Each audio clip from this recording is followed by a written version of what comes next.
بسم الله الرحمن الرحيم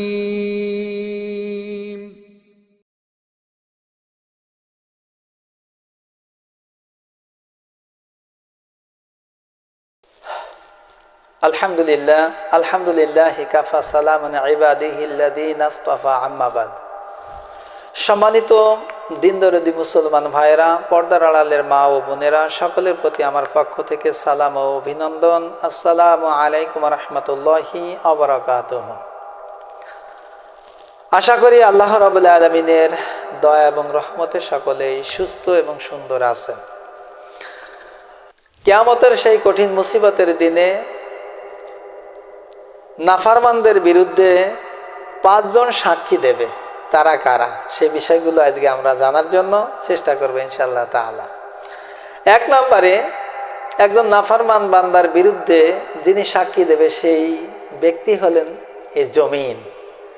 অর্থাৎ নাফরমান বান্দার বিরুদ্ধে সর্বপ্রথম কিয়ামতের ময়দানে সাক্ষী দেবে এই জমিন, যে জমিনের উপর দিয়ে আমরা সকল অবস্থায় আমরা উঠা বসা চলাফেরা করি। এই জমিন কিয়ামতের ময়দানে আল্লাহ রাব্বুল আলামিনের নিকট একজন নাফরমানের বিরুদ্ধে আল্লাহ রাব্বুল আলামিনের দরবারে তিনি সাক্ষী দেবেন, এই বলে যে হে আল্লাহ, তোমার এই নাফরমান বান্দা আমার উপর দিয়ে চলাফেরা করে সে সকল প্রকার পাপের কাজ, জিনা, ব্যভিচার এবং অশ্লীল পাপের কাজের সঙ্গে সে লিপ্ত ছিল, এই বলে সে আল্লাহ রাব্বুল আলামিনের নিকট এই বোবা জমিন সেদিন নাফরমান বান্দার বিরুদ্ধে সেদিন সাক্ষ্য দেবে।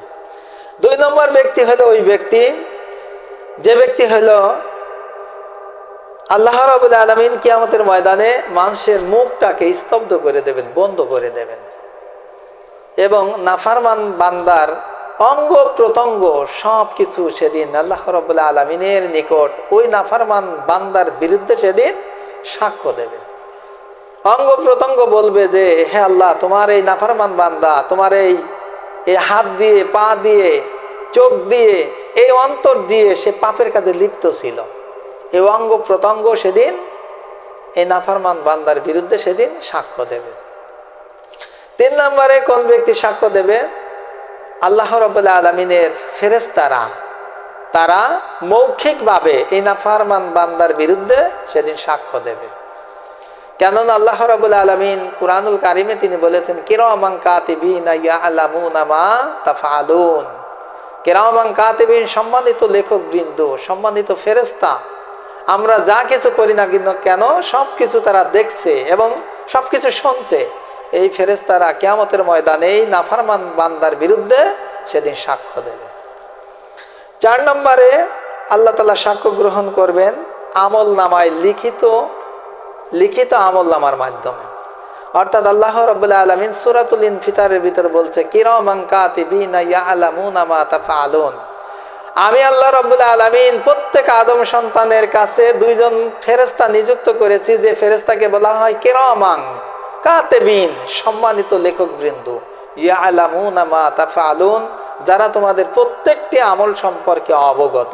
অর্থাৎ রাতের অন্ধকারে হোক, ঘরের ভিতরে হোক, দিনে এবং রাতে, প্রকাশ্য হোক আর গোপনে হোক, তুমি যা কিছু করো না কেন সব কিছুই এই কিতাবে লিপিবদ্ধ করা হচ্ছে। সেদিন লিখিত আমলনামা অর্থাৎ কিতাবখানা আল্লাহর দরবারে ফেরেশতারা পেশ করবে এবং আল্লাহ তাআলা সেটাকে অ্যাকসেপ্ট করবে, গ্রহণ করবে।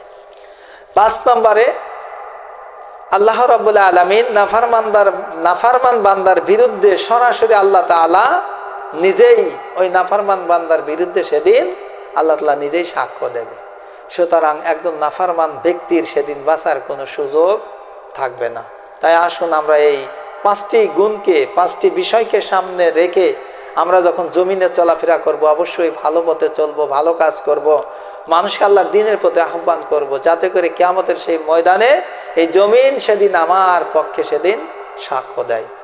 আমরা শরীরের অঙ্গ প্রত্যঙ্গ, আমাদেরকে আল্লাহ তাআলা যে নিয়ামত দিয়েছে, আমাদের এই শরীরটা, চোখ, কান, নাক, হাত, পা, অন্তর, আমরা সব কাজ জিনিসগুলোকে আমরা আল্লাহর দ্বীনের পথে ব্যয় করব।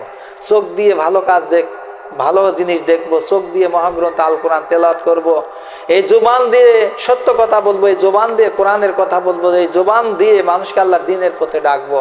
হাত হাত দিয়ে কারোর উপর জুলুম করব না, কাউকে আঘাত করব না, এবং হাত দিয়ে কোনো প্রকার পাপের কাজে লিপ্ত হব না। এই অন্তর দিয়ে আমরা কোনো পাপিষ্ট কোনো কাজ আমরা অন্তরে লালন করব না, ধারণ করব না। অন্তরটাকে আমরা পরিশুদ্ধ সুন্দর রাখার জন্য আমাদের চেষ্টা করতে হবে।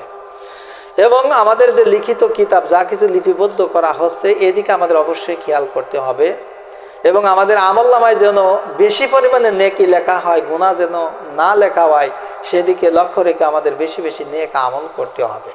এবং আল্লাহ রাব্বুল আলামিনকে সকল অবস্থায় আল্লাহ তাআলা আমাকে দেখছে, আমার কথা শুনছে, আমার অন্তরের কথাও জানে, এদিকে লক্ষ্য রেখে আমাদের নিজের জীবনটাকে সুন্দরভাবে গঠন করার চেষ্টা করতে হবে।